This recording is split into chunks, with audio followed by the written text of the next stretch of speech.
Here's an uncomfortable truth I recently discovered. I get genuinely excited when I get an email from the uncle at the Grass Pad, which is a lawn care supply company here in Kansas City. But then I dutifully, no smile, purchase business-related products on Amazon Business. Why do brands captivate me in my off hours, but then I hand my business card to a lifeless box-checking company? So I've been on a journey to understand why we accept boring, sterile, and professional in business. And in this video, I've compiled my story into 4 relatable points. Come along with me, and you'll see the opportunity that we're missing is staggering. Let's do this. It started when I had a light bulb moment, and it was such a no-brainer. I think it should have happened way sooner than it did. And it is this. I am a B2B buyer who is also a consumer off the clock. Profound, isn't it? Here's the truth. I whip up my credit card when I see my favorite guitar player selling a new sound patch on YouTube. I actually read through the Grass Pad's educational lawn care emails about dominating armyworms. I even find myself enjoying watching my kids get excited about products advertised on Dude Perfect's YouTube channel, smugly thinking I get the whole marketing picture. But when I get another email saying, "We'll help you sell your business," or "I'll edit your YouTube videos for you," I mark it as spam. Or when I go to a B2B eCommerce website and all I see is endless product categories and specification bullet points. At that point, I feel like I get a small piece of my soul sucked right out of my life. And my second point explains why. B2B buyers have emotional drivers that go so much deeper than these specifications. Let's revisit my previous examples. I see my favorite guitar player selling a new effects patch, and I buy it. Why? Because I want to sound good like that player. This new set of patches is a ticket to sound more like a pro. My motivations are my desire for excellence and my pride in my playing. I read the Grass Pad's lawn care emails because, again, I can then take pride in a nice looking lawn. But what about our B2B buyers?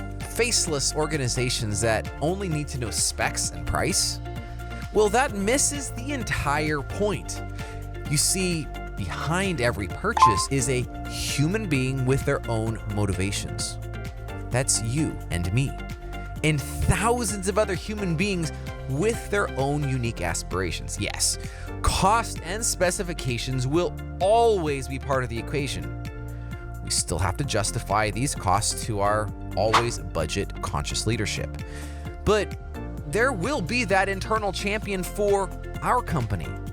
And what is their driver that goes, again, way deeper than these specifications? As you know, this driver depends highly upon who buys your product. Is it frontline workers? Is it management? Perhaps it's executives. And so a few points to consider of these drivers that motivate buying. Number 1 might be professional success. They want to be that person who recommended the solution that saved the company this much money or that much time. It could be stress relief. They're tired of getting blamed when the current system breaks down at 2 a.m. yet again. Or another one could be autonomy. They want to stop having to ask IT for permission for every single thing every time they want. Or it could be autonomy. They simply want to stop having to ask IT for permission every time they need to do their job. My first aha moment was that B2B buyers are normal consumers off the clock. And that extended to this understanding that B2B buyers also have emotional drivers beyond specifications. So how do we make our offerings answer our customers' deep-seated professional needs? Stories, They bridge the gap between what we sell and what they actually want. This book, Lore by Future Commerce, accelerated my realizations in this department. It hammers the point that these connections are thoughtfully woven into product descriptions, content, even page titles, homepage information, all across the website. I'm not talking about generic testimonials that say, "These shelves helped Miss Jamie get promoted." That's useless because it worked for Miss Jamie, but that doesn't feel relevant to me as a buyer, and it might not even be something I'm interested in myself. Instead, we build this narrative arc that puts the user in the driver's seat. Here's how this might work in a rough example for a company that sells nothing more sexy than shelves. We would start with positioning comments like 25 years in solving complicated storage challenges. We then build momentum with 35% average efficiency gains. We establish credibility with phrases like a top choice for fulfillment executives, and obviously there needs to be backing for each one of these statements.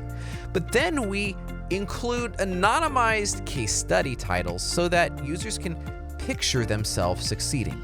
This is a rough example, but I think you can see how we can shape a customer's or a visitor's mentality about our brand with these very critical statements. How do we know what these buying motivations are? What actually is going to resonate with our visitors? We recently executed a user study for a large B2B distributor, and the result was such deep insights into their customers, which is the key to unlocking these significant opportunities to helping buyers find their products quickly and their emotional drivers for making a decision. While we are experts at solving tactical e-commerce problems, this part of digital strategy is one of my personal favorites because of how it lays a thick foundation to build these well-crafted, well-resonating stories. We're weaving a thread between proven results and their unspoken motivations.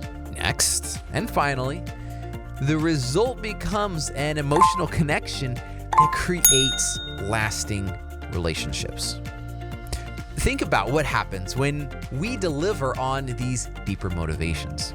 We're not just selling products, we're delivering on promises. So when that production floor manager deploys our solution and it works flawlessly, they don't just check a box, they breathe easier. They look competent in front of their boss, and they become the hero who solved the problem.